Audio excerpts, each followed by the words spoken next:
It's Big Los, and today's show is brought to you by Audible. Audible is offering our listeners a free audiobook with a 30-day trial membership. Just go to audibletrial.com/beat and browse the unmatched selection of audio programs, download a title free, and start listening. It's that easy. Go to audibletrial.com/BEAT. Boy, just be yourself.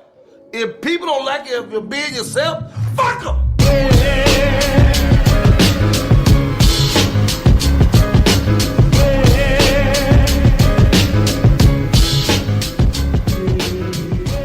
Los, Hollywood Kev. and welcome to another episode of The Noize. If you haven't yet, go ahead and follow us on the big three, Facebook, Instagram, and Twitter at The Noize Podcast. And of course, follow everything Beat Network at beatnetworkonline.com.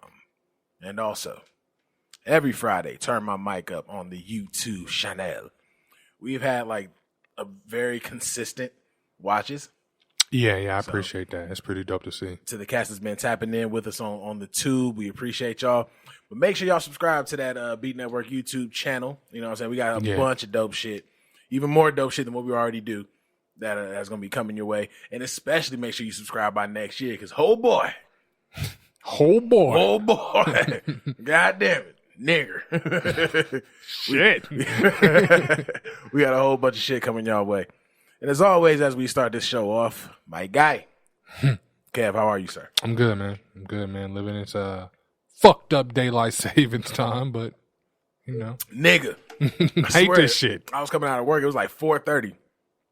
And it was already like dusk. Yeah. I'm like, yo, what's going on? I'm not feeling this. I'm not feeling this at all. But, no, I'm good. How are you? I need my hour back. That's what the fuck I need. You sick of this shit? Bro, I really am, man. But outside of that, man, I'm solid, bro. It's been very, very busy. Mm-hmm. This is our last episode before Christmas, so Merry Christmas to everybody out there listening. Merry Christmas. Happy Hanukkah. You know all that great stuff. Yeah. So I'm just prepping for the holidays, man. You got anything planned? Work. That's the fucked up part about working for a hotel in Las Vegas. Oh yeah, they don't. Yeah, no such thing as a holiday. Yeah, you don't get those. You know what I'm saying? Ain't no holiday pay. Yeah, ain't no fucking none of that. Holidays off. Oh, but if I call off, it's double points. Mm-hmm. So I'm like, yeah, y'all can track that shit, but y'all can't. Right. You know. And the killer part is it's probably gonna be like not busy on Christmas. Think so? From my experience with working on Christmas, it's never busy, but it's never dead. It's very, very steady. For me, my experience during like the Thanksgiving time, that should be dead. Man, we had a few people in for Thanksgiving, but the shit I'm not looking forward to is New Year's Eve.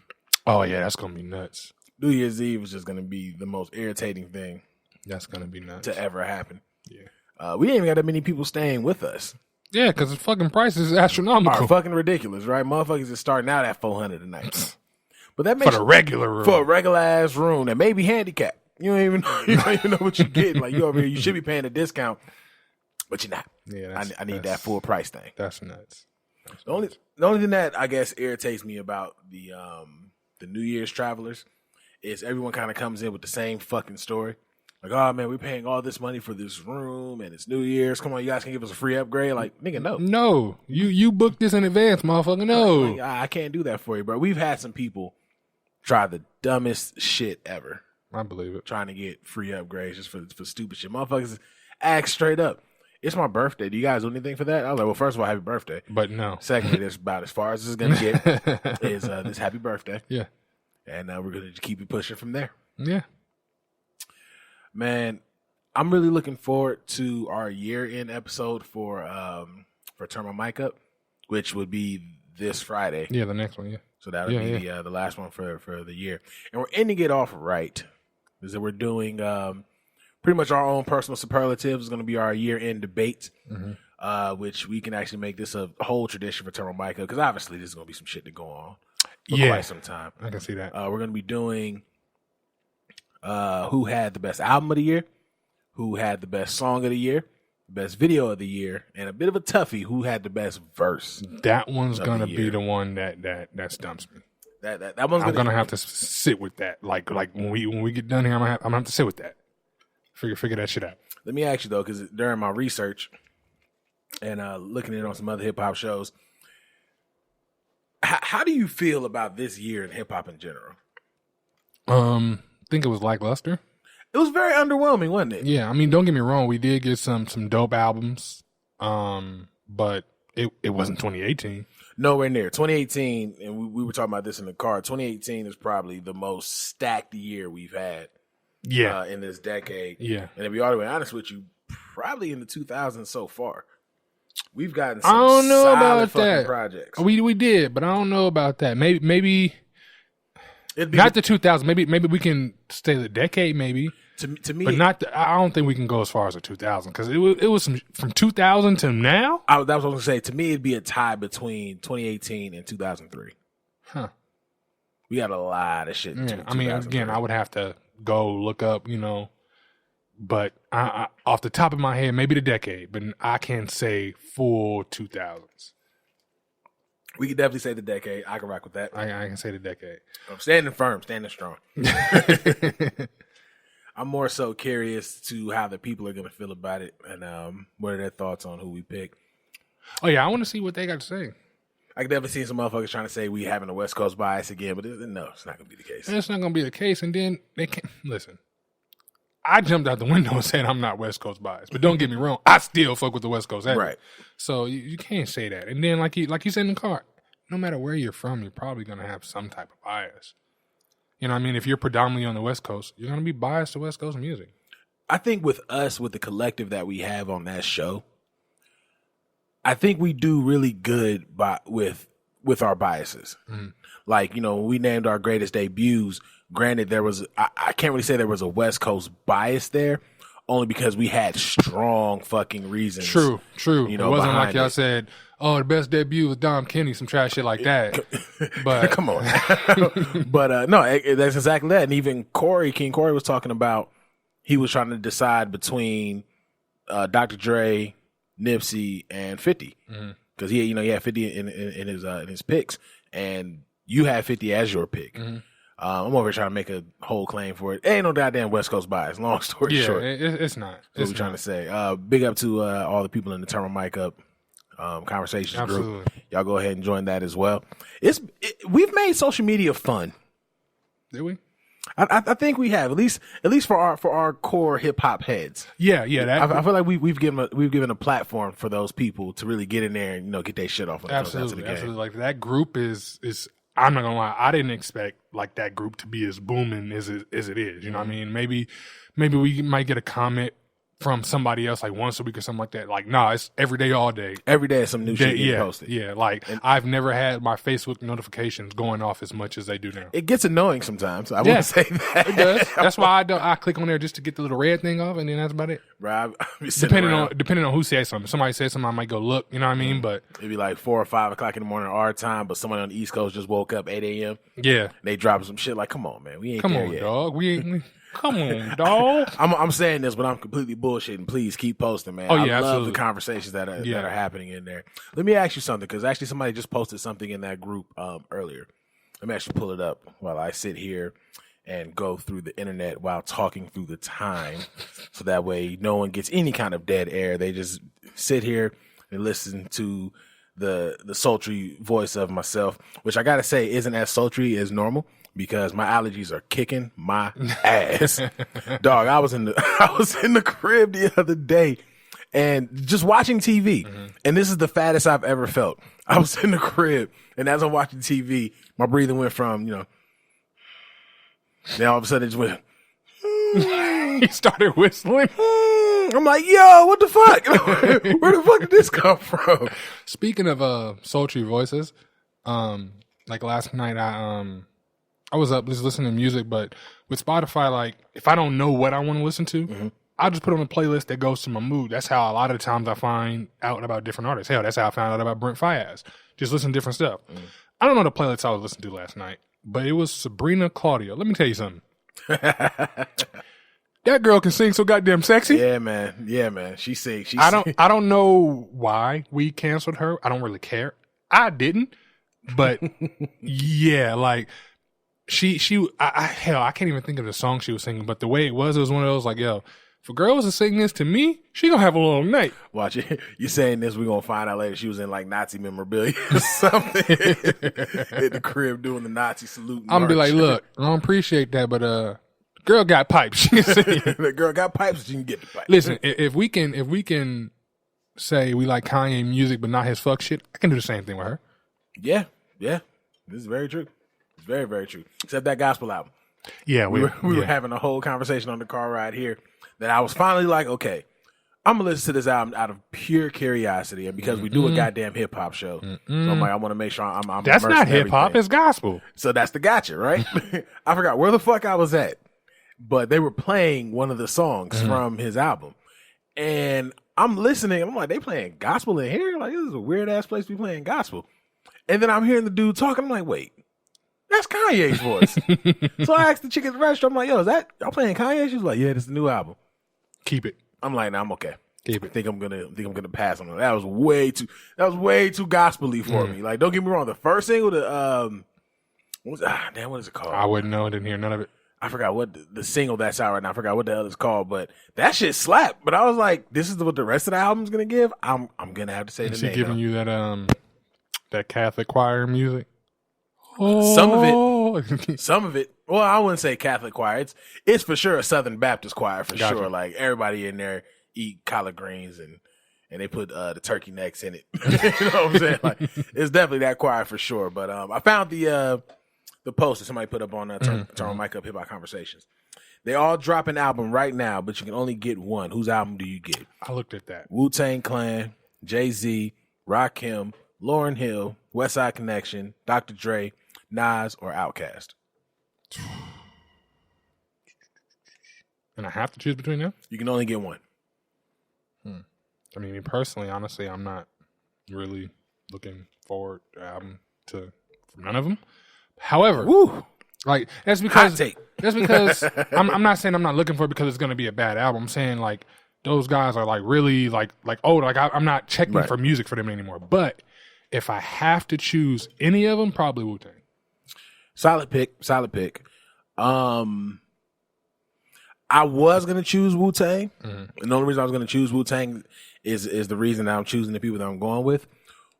Close to every artist from Wu-Tang has come out with something within the last 5 years, not album wise, but just like spitting. Right. You know what I'm saying? I heard Raekwon. Well, no, actually, album wise too, because didn't they put out that album and that Martin Shkreli dude bought it or some shit? Oh yeah, the Secret album. That's right. Well, we all ain't gonna be able to hear it because that dude's a dick. But yeah, like Method Man's been killing all his features. Raekwon killed his feature on that Freddie Gibbs record. And who other shit he just jumped? What, he on Griselda? He was not rapping. He was just talking? Yeah. Then he was on something else recently. If he was, I don't know. He was on something else recently, and he was giving you full chef. You know what I'm saying? Ghostface had a feature not too long ago, so I was like, okay, they definitely still got it. But I had to go with Outkast. That's solid. The reason I'm going with Outkast is because we got a solid feature from 3000 this year. Big Boy's constantly pumping out music. And we actually had the conversation on the show, too, about who's better out of Big Boy and Andre 3000. Obviously, Stax ran away with that. But I definitely would say that one without the other lacks. Absolutely. It definitely lacks. And they're just the perfect combination of people. Yeah, they got a good balance. You know what I mean? They got a good balance. And yeah, I mean, I'm not even gonna jump out there and say 3 Stacks, in my opinion, ran away with that because I think Big Boy's like right there. I'm gonna give. I'm talking about in the voting pool. Well, in the voting pool, yeah, okay. But as far as like just on paper, like yeah, you probably say yes, 3 Stacks is better, but Big Boy ain't too far behind. He's not too far behind at all. In my opinion, he's not too far behind at all. But I think my love for 3 Stacks comes from his features. Yeah, I agree with you on that. Like when he's rapping on their regular shit, don't get me wrong, he still is going to give you some really good shit. I actually saw it circulating today. Somebody was posting. It was actually one of my family members, Howard. He was posting some old Goody Mob records that had Outkast on it, and I was just like, "Fuck, 3000 has just been consistently amazing lyrically." Yeah, he really has. And like during the actual conversation, it made me think about when 16 ain't enough with Rick Ross, and it made me think about B.O.B. played the guitar. Stacks 8 on both of those. Yeah. You know, it's funny. I'm probably the only person, and I already know which look you're about to give me when I say this, because I know I'm the only person, and people are like, "What?" But I never was a fan of what is it, Players Ball anthem? Players Ball? The Players Ball? Yeah, is that it with all the players play? No. The one with International Players Anthem. There we go. Got you. I was about to say Players Ball was amazing. That shit is amazing. I was definitely about to give you a look. No, that shit is amazing. I would never. I think not saying that the rapping wasn't good, just the overall song for me. I just couldn't really rock with it like that. I wouldn't say you're alone in that. You know, I enjoy the record. Everybody I say this to, they'd be like, "What, really?" That's why I feel I'm alone. It's definitely a taste record, and I think you got to really be a fan of UGK to appreciate that record. You know, I don't know where you stood with UGK. There was cool. There is a song that I love, and it's Bumby. Bumby puts out the song, and it's him. I know Jeezy's on it. I can't remember. It's an older song because I remember I was listening to it back in high school, so it's an old song. But that's probably about as far as it goes with me. Not saying that they're bad or anything. They just weren't for me. Right. No, there's a bunch of people who kind of like fake the funk as hip hop heads, saying that UGK, the Underground Kings, they the gods, and it. No, I come out and tell you. Y'all didn't follow UGK like that. Yeah, I come out and say it like, yeah, they just weren't for me. When it comes down to that particular style of Southern rap, it was always 8-Ball and MJG for me. Yes. Them niggas. Yes. Especially MJG. I was just about, that nigga's a problem. MJG is a problem. But you know what? That's not saying that 8-Ball is a slacker either. Yeah. Because 8-Ball give you a fucking verse, you know what I'm saying? And he's on that cool player shit representing for the bigger niggas, for the huskier cats. You know what I'm saying? But yeah, definitely when it comes down to that style, I got to go with 8-Ball and MJG. But also, that's also not saying that Bun B was a slouch either, because that wasn't. Nigga, I've heard him gas. That album Trill? Yeah. Oh my God. I've definitely heard him gas. So I guess we got to save this for the other show. Other than that, man, it's been an interesting week. It's been a slow week, but an interesting week nonetheless. Yeah. A lot of big news this week. Well, I don't want to say big news. A lot of headlines, I should say. Definitely a lot of headlines. A lot of shareable article titles, but not necessarily looking at the article. Yeah. One thing I do want to talk about, and we kind of touched on it a little bit when we were coming in. Eddie Murphy returned to Saturday Night Live for the first time after 35 years. That's nuts. I wasn't born. Right. You know what I'm saying? The last time this nigga was on SNL, I wasn't here. I wasn't even the thought. Yeah. You know what I'm saying? That's I fucking just nuts. Got here 5 years after that. Yeah. Did you get a chance to watch it? Have not yet. Let me tell you. Probably will tonight, but I haven't yet. Oh yeah, because you can actually catch all of his. Because that's how I caught it. Uh-huh. You can catch all of his sketches on SNL's YouTube channel. Oh really? Yeah. Okay. Well, now, let me tell you, dog. I was skeptical. Not gonna lie, because I look at a lot of the cats from that generation that are starting to come back in comedy, and I automatically think like their mindset, their form of comedy, their stand up can be seen as dated. The only reason I felt that way is because we saw Eddie Murphy doing time when he did his tour, the Doing Time tour, and he came out here. It had some funny moments in it, but from You So Crazy and Run Tell That, I was like, Martin? Yeah. Who did I say? Eddie. Oh shit, my bad. Martin. from those two specials, and then getting that and being there live for it, I was like, it ain't hitting for me. Well, with Martin, like, don't get me wrong, Run Tell That, You So Crazy, those are fucking classics. Definitely. Like I remember watching Run Tell That for the first time when I was in tears. Oh yeah. So he definitely is a legend in that respect, but and I guess you got to kind of put him up there with like some of the legends. But when you really, really look at it, can we really say Martin is that guy you're running to for a stand-up special? I would say at one point, yeah. At one point, yeah. Like when that definitely. stuff was coming out, absolutely. But now, no. Not so much. But that was my thing when it comes down to Eddie. Because at least Run Tell That was what, 2000, 2001? Somewhere around there. Around that time. Eddie's last stand-up special was 1988. You know what I'm saying? That is a long time. A long fucking time ago. Yeah, that is a long time. However, in between that time, he's put out a whole bunch of movies. Oh yeah, definitely. And they were funny in the movie. So to me, when I look at it, I'm like, yeah, you didn't go out there and do like a full set of just jokes, but you implemented your jokes within the storyline. So I'm like, all right, you get a pass. And that's the point that I'm kind of leading up to. I was very concerned when they said that Eddie was coming back. And then he drops Dolomite's My Name. That's a fantastic movie. Which I think is an amazing fucking movie. I could see him getting the nod. He ain't going to win, but I could definitely see him getting the nod for that. So I'm like, cool. And then I started seeing his talk show run. And then, of course, when he won the which one is it called? Which award did he just win? The Mark Twain Award. When he won the Mark Twain Award, he did like a little 3-minute set up there. I was like, okay, so you can see it's there. And then, of course, he was doing this talk show run and just his punchlines back and forth with some of the talk show heavyweights that are out right now leading up to SNL. And I was like, okay. I didn't get a chance to watch it live, but I was like, I'm at least watching on YouTube because they literally post the whole fucking show on YouTube.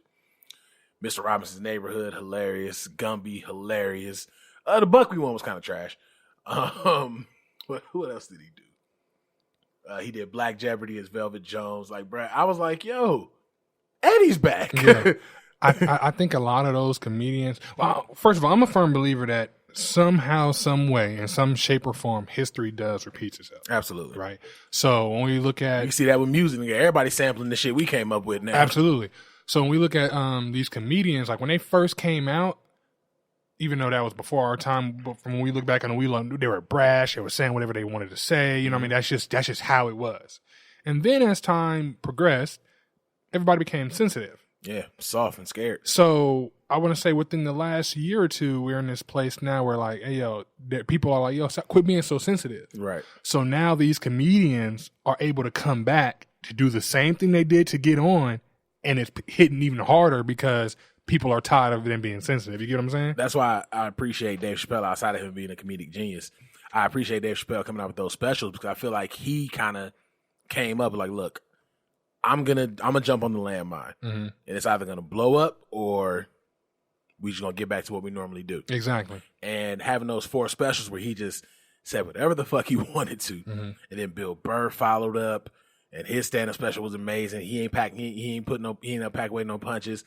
Chris Rock, I would say he was 50-50. I've never been a big Chris Rock fan, honestly. The tambourine special. That one, I enjoyed that particular special. However, I enjoyed that special, and I'm not a Chris Rock fan. You know, if I was a Chris Rock fan like that, and I probably would have been like, yo, this really ain't it. But for me, there's somebody that's really not fucking with you like that. I'm like, all right. You know what's so funny? When it comes down to Chris Rock, I don't even know if it's really being a fan. It's something about Chris Rock that captures Chris Rock fans. I don't know what it is, honestly, because when people say, "Oh, he's up there," I'm looking at him like, "Really?" And that's the weird part. I could literally go back and like look at Chris Rock like he's kind of corny, but I enjoy him. I can't help it but enjoy him. Maybe like when he does, for me, that's just his stand-ups. Because like when I see him in movies, like I'm tolerating him, it's cool, you know what I mean. But for his stand-ups, and that's the weird part. I don't really enjoy Chris Rock's movies. I'm the complete opposite. I love his stand-up. Well, for me, besides that one movie where he played the white guy, so it really wasn't him. But a lot of the movies that he's in, at least that I'm watching, he's not the main guy. You know what I mean? So I can tolerate him in doses like that. But a full stand-up, I'm like, man, your voice is annoying. You're not really funny. I'm good. Man, shots. I'm good. But yeah, but I love him though. I respect him. I'm just saying everything he's done, right? Absolutely. Just kind of getting back to Eddie. You know, I would say with Dolomite's My Name, the run he's been doing so far to help promote Dolomite's My Name. I know they have Coming to America 2 coming out. I'm not in a rush to see it. How you feel about that? Like, really feel about that? I feel like it should have been left alone. I also saw after he started wrapping that up, Netflix already confirmed Beverly Hills Cop 4. Yeah. And I love Beverly Hills Cop when it was out. But that's another one I'm just like, yeah, I'm happy it's on Netflix. You know what I mean? That's one of those I'll catch it when I catch it. But at the same time, I can't help but to go back to Dolomite's My Name and the stellar performance he did with that and becoming Rudy Ray Moore. I don't know, man. I'm super nervous because if you have, which one are you more nervous about, Coming to America or Beverly Hills Cop? Coming to America. Because Coming to America set a bar that has literally been unmatched. I can understand that. I can understand that. Because think about all of the foreign visitor movies that came out after Coming to America. I can understand that. Shit, even outside of that, you can think about like Coming to America. People was wearing costumes. Like, you know what I'm saying? You know what I mean? Like McDowell's, they didn't know if it was a real place or not. They were so hyped for the announcement of Coming to America. Didn't they convert a McDonald's to a McDowell's? I would not be surprised. No, they did. I think they did it in Queens. They converted a McDonald's to McDowell's for like a week. Yeah, that's dope. Like that's the impact of Coming to America. That's why I'm like, if you fuck that up, dog. Like I'm more nervous for that than I am for Bad Boys 3. Ooh.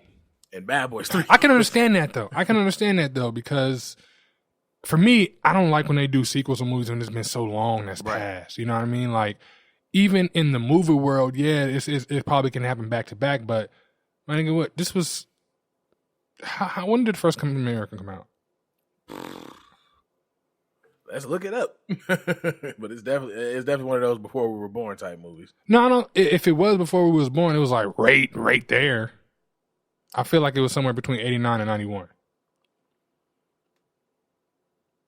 soon as I typed in Coming to America, it gave me Coming to America with the number 2. I'm like, oh, okay, that's not the one we're looking for. Coming to America 1 was 1988. Oh shit! You know what I'm saying? Okay, so the first one, the second one probably could happen within a reasonable time from the first one, movie wise, right? But from 88 to when the movie's gonna come out in 2020, that's 31 years. And that's the shit that I don't get. Like even when they talk about the plot for the movie, where Eddie is back in Queens looking for his long lost son, and it's weird because if you remember Coming to America 1, he went on all those dates, but I don't think he smacked anything outside of Lisa. Yeah, I don't think so either. So it's like, then they said that she's in the movie. I mean, I would only assume they goddamn got married. Right. You would know at the end of the Coming to America, they got married. That's what I'm saying. Like they got married. So whose kid is this? But to go to what I'm saying though, like 88 to 2020, like life happens in between there. Yeah. Eddie does not look the same as he was in. Like, that's a long time. And now if it was 88 and maybe the second one came out 92, 93, all right, cool. But people didn't lived and died between the time these movies came out. Like, come on, man. I don't like when they do stuff like that. I mean, with Bad Boys 3, I think they kind of waited too long for that one. That's been over a decade. But being that those two movies are the shit, I'm going to give y'all the pass for this. Man, I don't know, bro. I don't know. No, I'm saying I'm going to give them the pass far as like, okay, go ahead, make it. We'll see what it is. Now, if it's terrible, I'm going to shit on it. Okay. But being that y'all track record was good, all right, go ahead and do it. We'll see. We'll see what happens. I'm so curious. And then I'm a Will Smith bias. So. Well, no, I can't say that because I hated After Earth. No, well, After Earth was a bad movie. You can be biased to somebody and they put out a bad project. I mean, I don't think nobody out there is shooting 100 from the field. So I can take that. But me, So somebody, you put out something that was not good. Right. Something, it may have been one thing, something that was not good. But I'm saying that to say, growing up, like I thought I was Will Smith. I wanted to be Will Smith. So I'm a little bit Will Smith biased. So yeah, I can give him a little bit of a pass with this one. So I'm going to steal what you wanted to talk about and put it on you first. What's your Eddie Murphy movie? Like, what's that one that you feel like if someone who never heard of Eddie Murphy 10, 20, 30 years down the line when he's retired or, anything else he could be, God forbid, somebody says, Eddie Murphy, what's the movie you put on? Probably Coming to America. That's my pick too. Yeah. And that's why I'm so nervous. Because I know he did stuff before, but I think within our generation, that probably was, and he did countless movies in between them, but I think that probably was the one movie was like, yeah, that's that shit. Yeah, Coming to America. What about stand-up wise? You putting up Delirious, you putting up Raw? That's a great fucking question. Probably Raw. That's mine too. Because I was going to say that was when Eddie was the bigger star. Probably the nigga's ovation when he came out in Eddie Murphy's Raw was insane. Like you knew this man was a superstar. Yeah. I was actually doing this shit the other day. I was looking at some of his media run leading up to Raw. Mm-hmm. It's so crazy looking at Eddie Murphy doing that stuff in that time. And the first person I immediately thought about was Kevin Hart, because his talk show run, his promotion run, it's exactly what Kevin Hart. Like Kevin Hart literally took that entire blueprint from Eddie Murphy. Yeah. He figured out what he wanted to do. But even before we get there, what's yours? Which one? If it's the same question. If somebody had to ask you, what would be the movie? A movie Coming to America. Coming to America. Absolutely. That's when you initially brought it up, I was like, Coming to America. Yeah. Because that movie is timeless.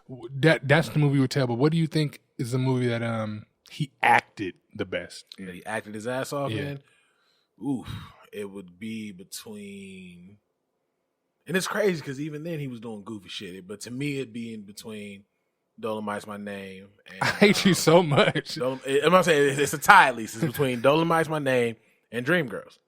I never seen Dreamgirls, so I don't know. He acted his ass off in that movie. Like I was gonna rock with Dolomite, but I never seen Dreamgirls, so I wouldn't know. Well, it would just be between those two, to where he put in like some superior acting talents. I didn't like the Mr. Church movie. Didn't see it. I think that was like the only movie he was like being serious the entire time. It sucks because he has some stinkers leading up to this comeback. He does have some stinkers, but shit, we can say the same thing about Adam Sandler. Adam Sandler has majority of stinkers, but nigga, Uncut Gems, thoroughly recommend. Yeah, I want to see it. Thoroughly recommend. I got a website for you that you can watch that some bitch on. I want to see it. Man, listen, anytime Adam Sandler says he's going to drop a movie, I am no kind of excited. No kind of excited. But of course, Jay Alonzo, movie buff. This nigga hyped the fuck up out of this movie. I'm like, I gotta see it. I'm gonna watch it. Let me tell you why Uncut Gems is a motherfucker to watch. The opening credits are probably about 5 minutes long. That is the most stress-induced 5 minutes. Because this is one, like when you look up "fuck up" in the dictionary, this nigga's character from Uncut Gem come up. You just want this nigga. Damn. You want him to get it together so goddamn bad. Like, come on, man, dude, I'm rooting for you, dog. Damn. Please get this shit together. And he is just, oh man, I can't speak any more highly of this movie. I know some people are gonna see it like, man, Los is full of shit, but nah.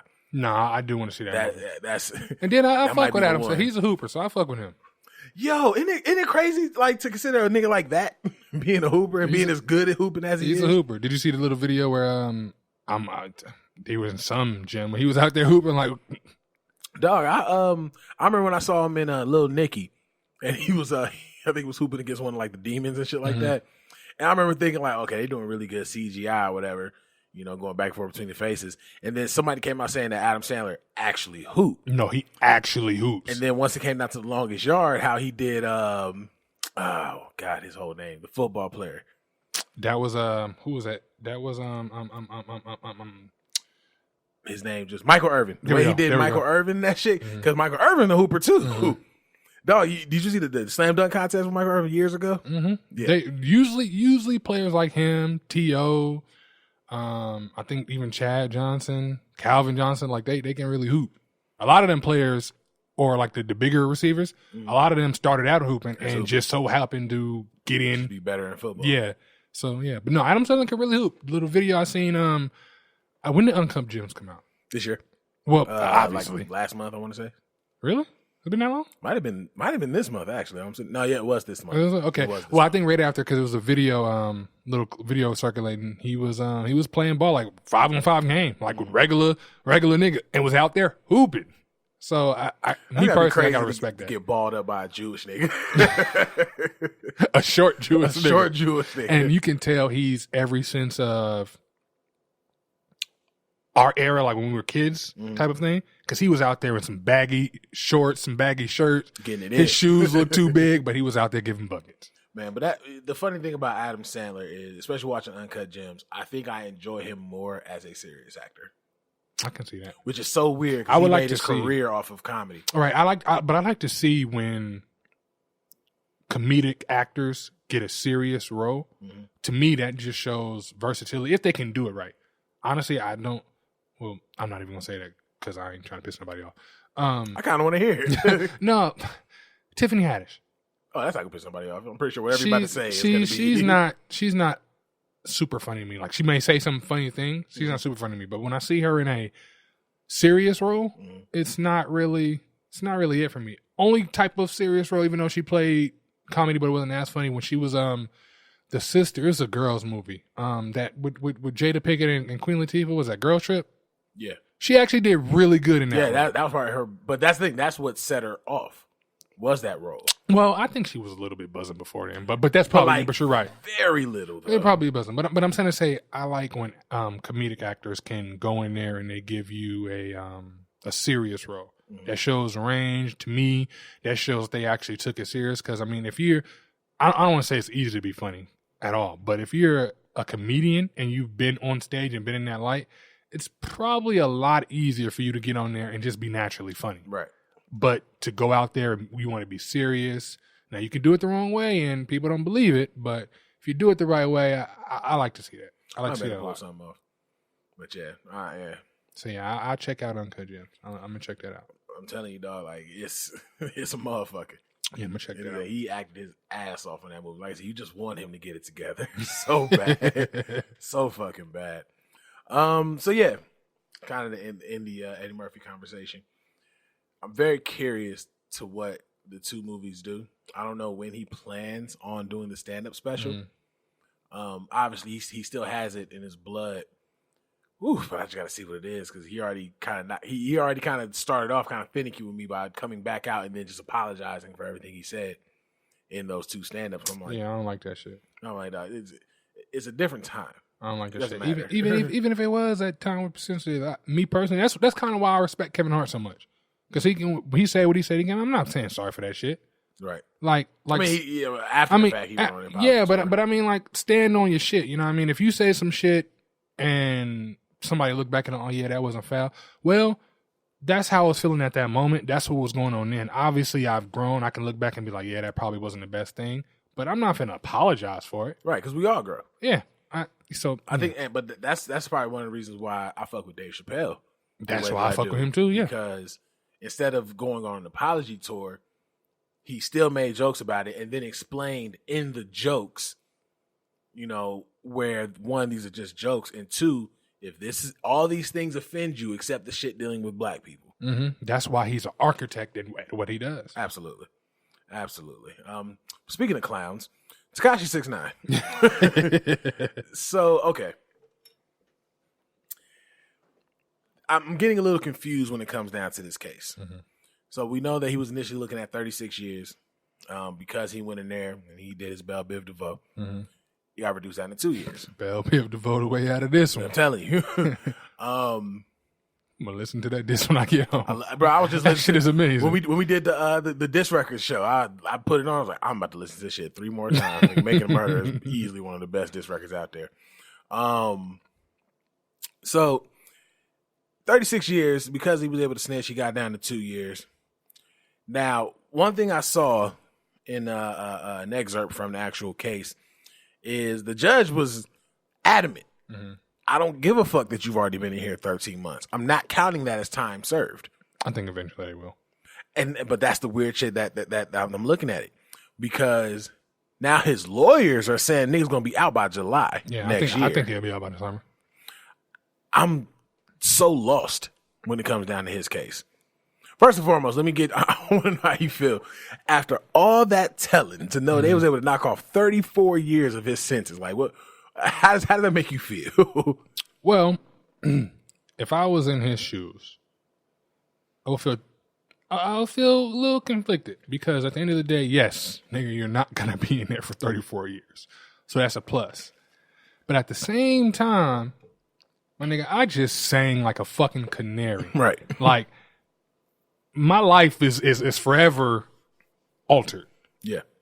No, you let me the fuck up out of here. Right. You know what I mean? So, that's probably why I can believe he's going to get time served. And, okay. So, like, with me,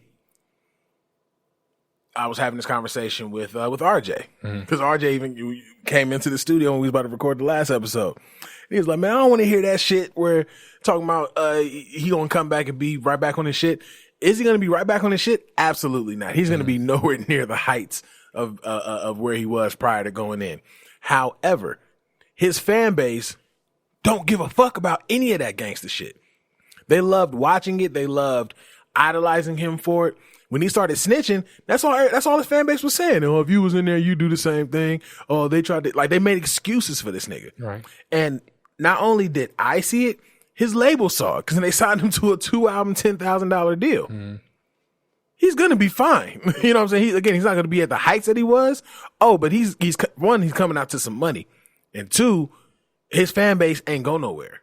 The same motherfuckers that call him a snitch, same motherfuckers that say he don't get no respect out here are the same motherfuckers that weren't listening to him.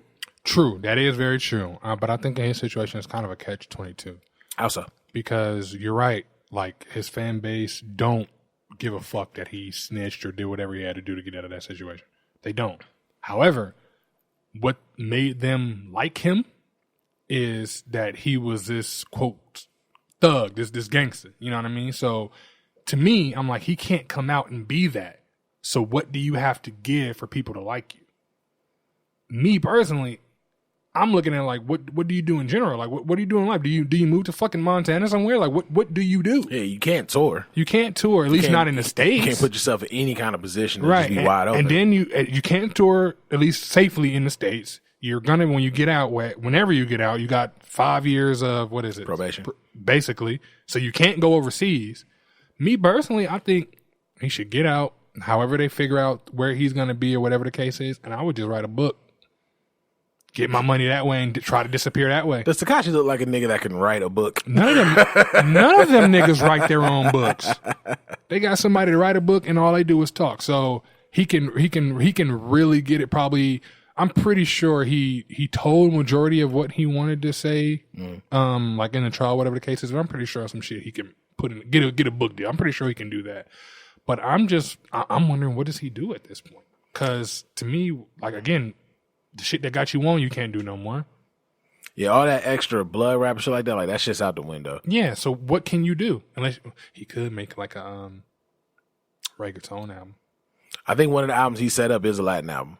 If I remember correctly, I think what we were talking about on this show, one of them is a Latin album. Yeah, he can do that maybe. But listen, musically, he's gonna be okay. You think so? He's coming out to the exact same fans because they don't care. True. They don't care about any of that shit. You're right. But what they do care about is what got him there in the first place, and he can't do that no more. You want to know why they don't care? Here's why. Remember when everyone was talking about 50 is snitch, 50 working with the police and all this other stuff? And he wasn't. Fuck y'all. But motherfuckers even had their form of evidence that 50 was working with the police. Exactly like you just said, but he wasn't. Fuck y'all. That didn't shift any of your fandom. That didn't shift anybody's fandom when it came down to 50 Cent. Fans, now granted, where the situation is different is you couldn't legit prove that he was out here working with the police, but it still was enough conversation for that everyone that did diss 50 after that was calling him a snitch. Mm-hmm. It didn't alter your fandom when it came down to 50 Cent.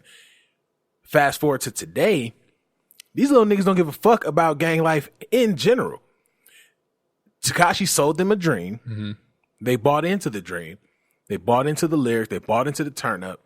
So they're locked in. They're all the way in there. Once the nigga went down, they found out the day he went in that, I'm snitching. They immediately tried to justify snitching. They immediately tried to normalize snitching. We talked about it on the show.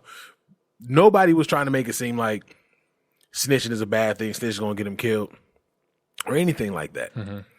Everyone immediately, his fan base immediately went to bat for him. He has a strong fan base for some strange reason. Yeah, I can understand that. Is he going to platinum? Nah.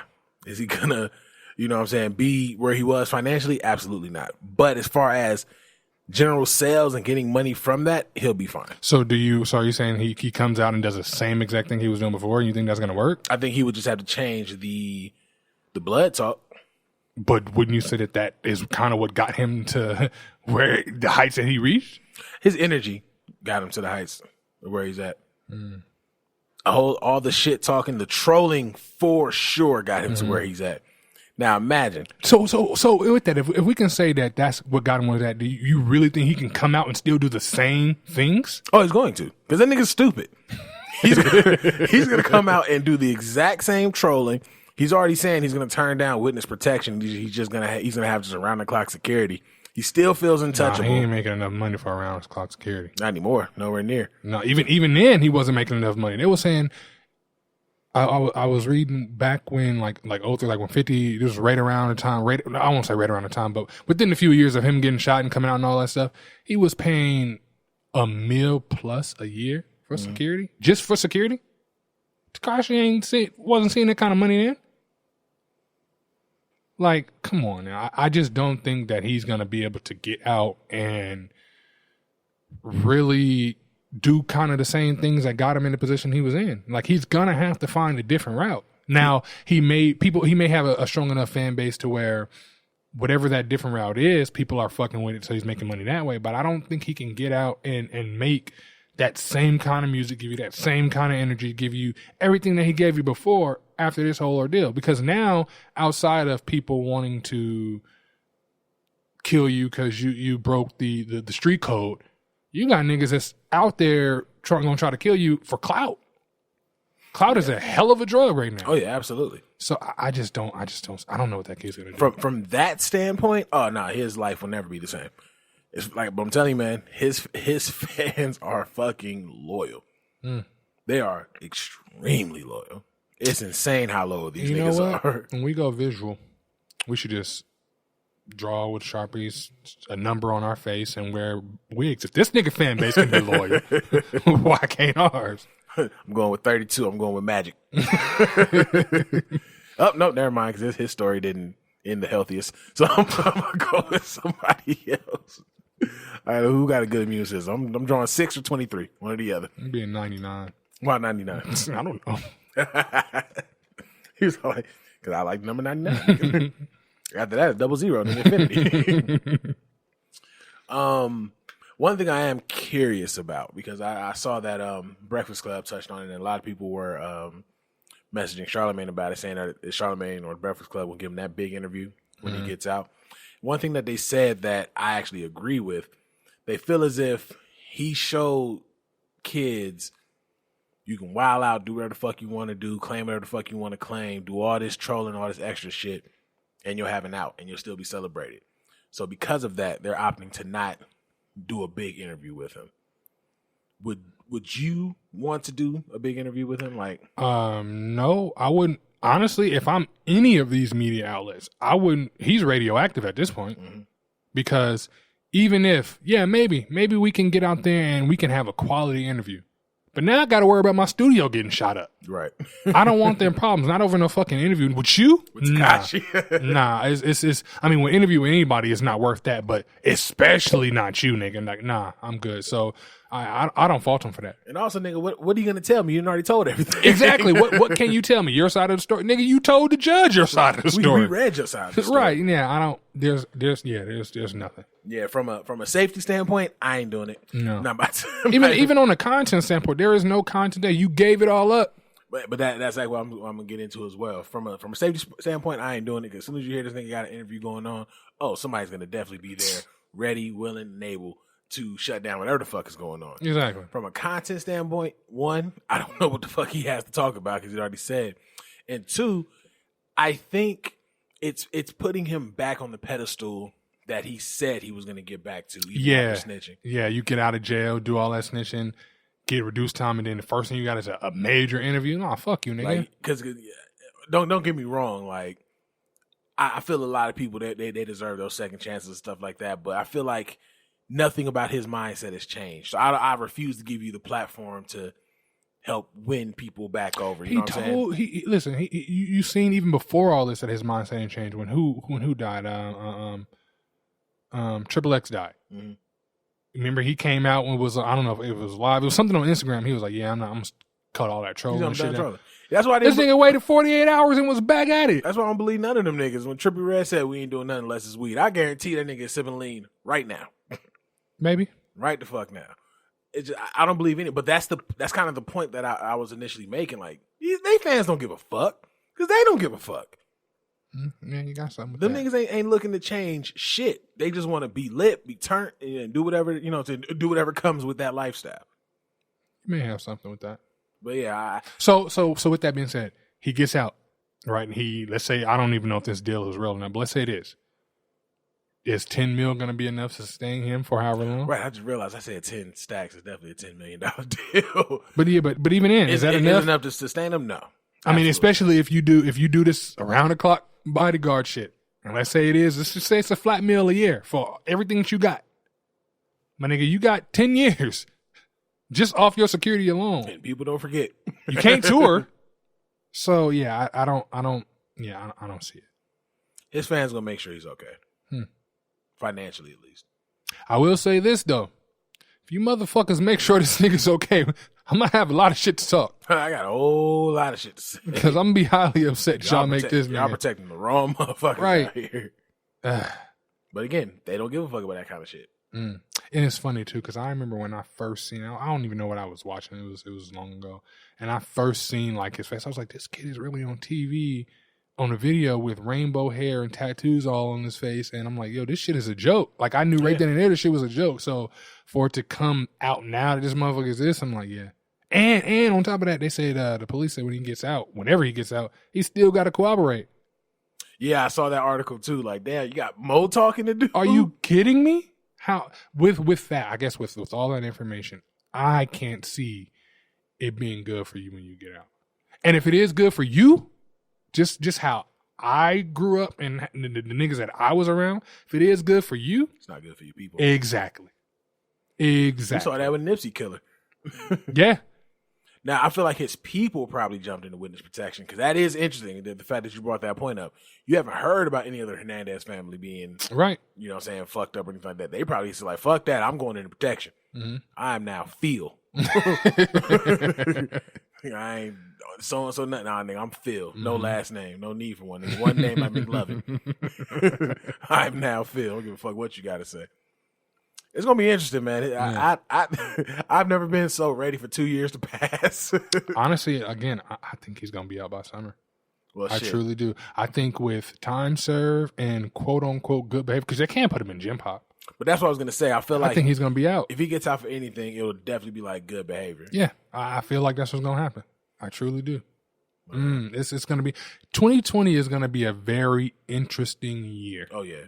It's going to be very interesting, honestly, for everything that we've talked about so far with music. Because if we feel that this year has been lackluster with music, I'm pretty sure it's musicians that feel that same way. Oh yeah.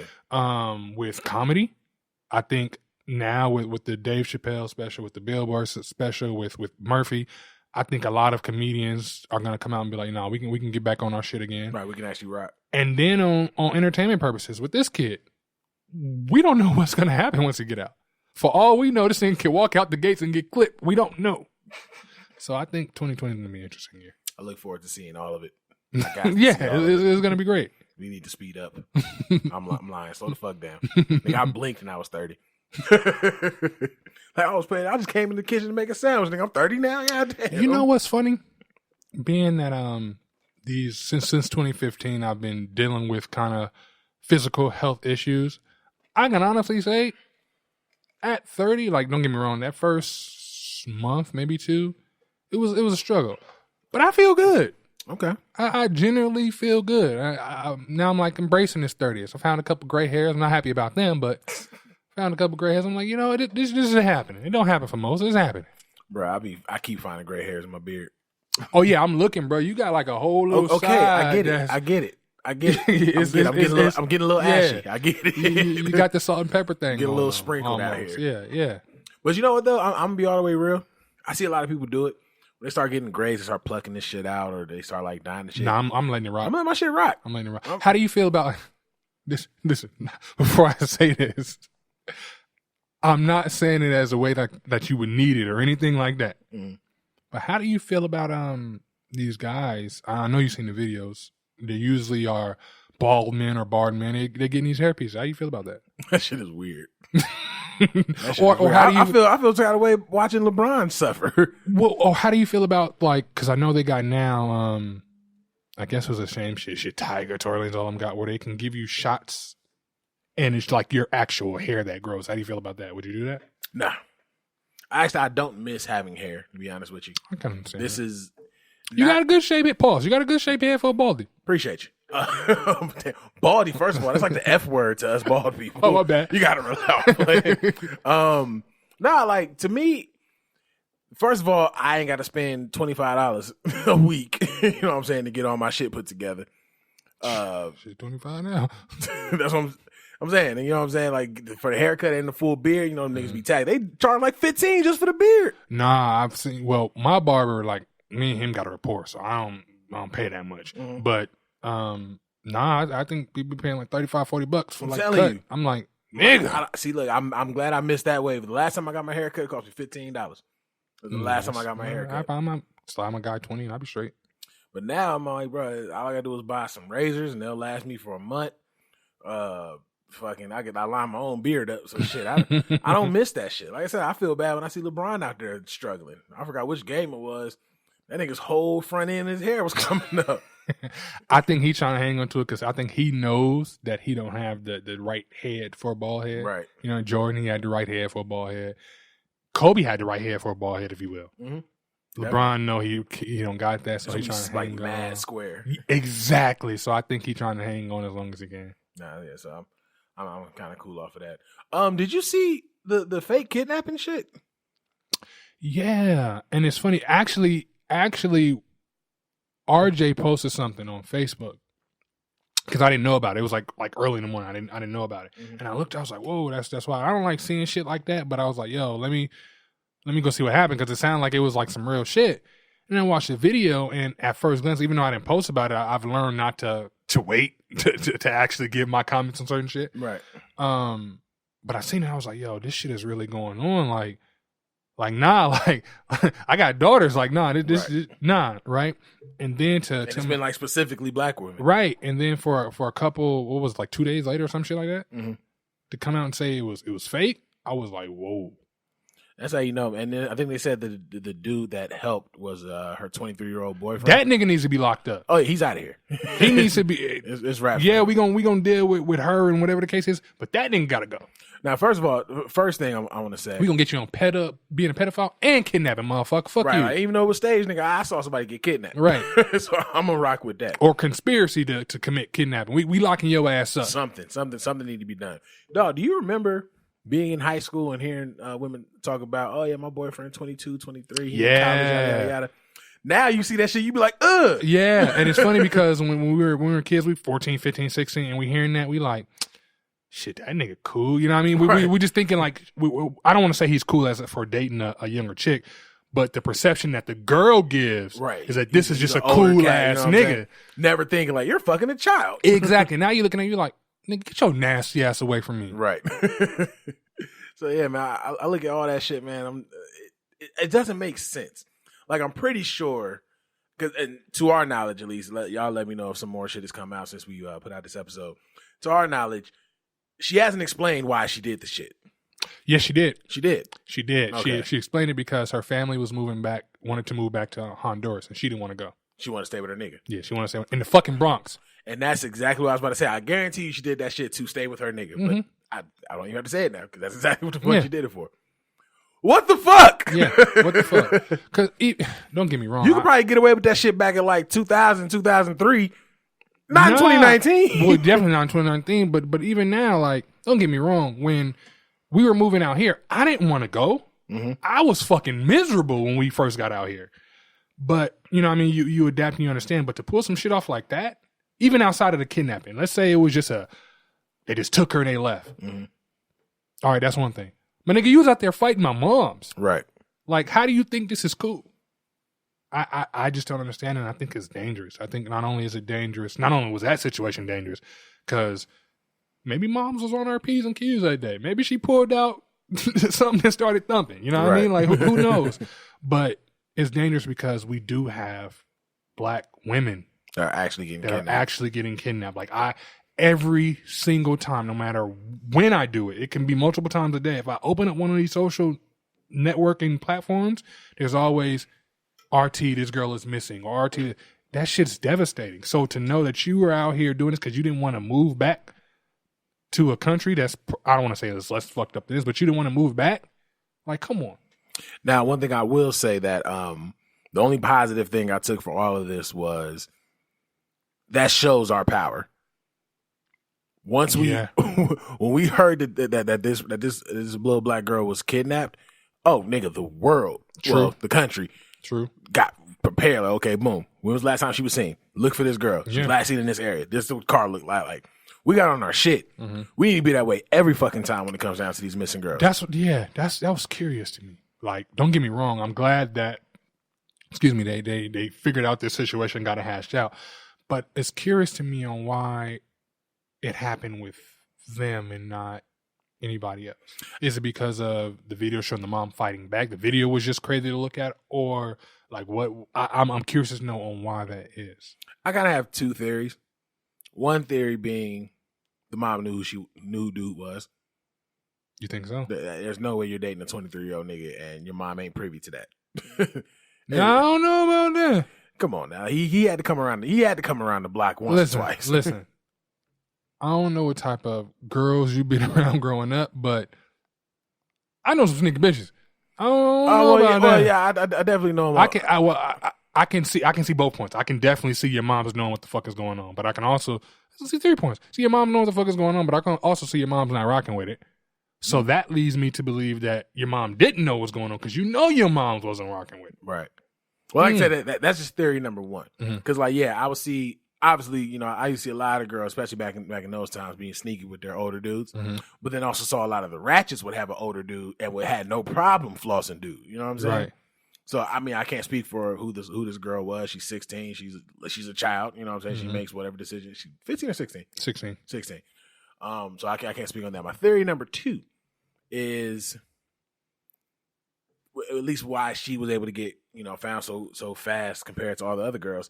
I feel like a lot of the parents don't come out the gate with saying that these girls are missing. Because when you think about, like you said, you see it every day, a different retweet, find this person. When you finally look at the missing persons report, they'll be like, last seen August 12th. And it's like December. True. You know what I'm saying? That's true. Like they take other methods before bringing it to social media. Or they take a while before they bring it to social media in general because there'll be girls who normally run away and they think, okay, she's going to come back. But after like a month or two, she doesn't come back. Now you're officially a missing person. Now it's an Amber Alert. That's an Amber Alert. That's true. I think it's timing. This one, she got kidnapped. Next day, niggas was like, nah, we need to find her. Yeah, that's true. That you are right about that. I remember the time I tried to call myself running away when I was a kid. I think we all tried at least one time. I tried twice. I would say at least once. Yeah, I tried twice. What was your attempt? When I was a kid, I was young. Mind you, I told you that I was devastated when we first moved out here. Right. So this was around that time. I had a ball. It was a blue ball. Like it wasn't like one of those small like bouncy balls. It was bigger, but it was still like a bouncy ball. And I had it. And my little brother at the time, he's, now that I'm an adult, I can understand, like, it's just little brother shit. Right. Well, he was doing little brother shit, but we're kids. And I didn't throw a rock at him. Like, I got mad and threw some rocks like at the ground or some shit. But it bounced and hit him. And I knew I was going to get in trouble for that. He said, well, there it is. Took off, just 7-Eleven around the corner. I was out there crying. Some old white guy came and he bought me an ice cream. And then, like, my mother found me or whatever the case was. I was grounded for like 3 weeks. And then the second time, I can't even remember what happened the second time. But I called myself running away for 3 hours, got hungry, went back home. They didn't even know I was gone. So, I'm saying that to say, like, I guess when you're young, adolescents, you do wild shit, because that was some wild shit. Stage a kidnapping. Oh, yeah, definitely. At this point in time, when every time we look up, somebody's getting taken. You could have literally just ran away. You could have. And you probably would have got away with it. Yeah. You could have ran away and yeah. Then again, they would have just ran to Brooklyn. So it's like, how far would they have really gotten? But even then, like, you wouldn't have had literally the whole country looking for you.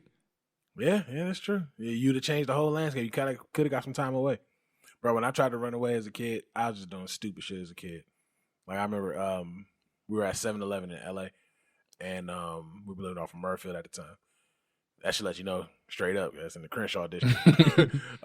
We was leaving at 7-Eleven, and I just asked my mom if I could have some Bubblicious, and she was like, no.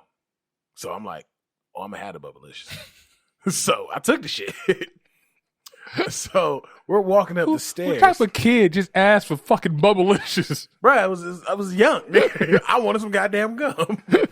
So, she said no. Mm-hmm. We were pretty broke back then.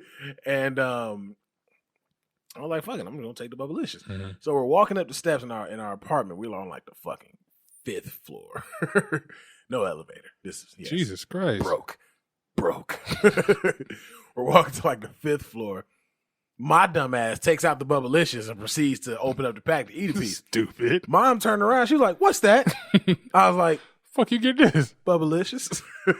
She knows she ain't buy it. And this time I'm like, "Sell mate."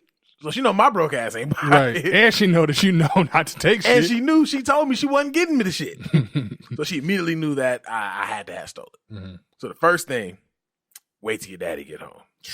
Boy, that was like saying, you're gonna die. You know you done fucked up, right? So I'm like, damn, man. I'm like, you know what? I'm not gonna wait till dad gets home. I'm out this bitch. Nigga. First of all, this is how retarded of a child I was, nigga. I grabbed one backpack. I think I put in like 3 pairs of drawers and like 2 shirts. Yeah. No socks. No. That don't make no sense. You ever try to... and my Game Boy. Yeah, I was going to say, you ever try to run away with toys? Yeah, I That's the stupidest shit in the world. I grabbed my Game Boy. That's all I had. But, obviously I'm a kid. Nigga. Right, yeah, that's all I need. When I'm going to go get 4 AA batteries? I ain't got the bread for it, but I took that motherfucking Game Boy and I made sure to take the little attach light that came on that bitch. I'm like, yeah, we out this piece. Right. Nigga, I'm out here playing Mario in the cold. Fuck you. I got outside. I walked down the street. Nigga, I think I just got up to like the Crenshaw area. I'm sorry, not Crenshaw, Hillcrest. Mm-hmm. I just got to like the Hillcrest Street and I looked around and I was like, all right, so there's my school. Where do I go from here? Yep, and turn right back around, walk right back to the crib. Like, I'm gonna take my ass whooping like a man. It's all good. And that's funny because the times I ran away, I didn't technically go out of the neighborhood. Technically, like it wasn't like I ran away and I was like few streets down or something like that. No, I was in walking distance everywhere she can get me. Dog, even thinking back to this fucking story, I have always had a bad sense of direction. Nigga, I could go somewhere 30, 40 times. I still don't know where the fuck I'm going. Nigga, I remember when we first moved here, and we moved with my grandmother at first.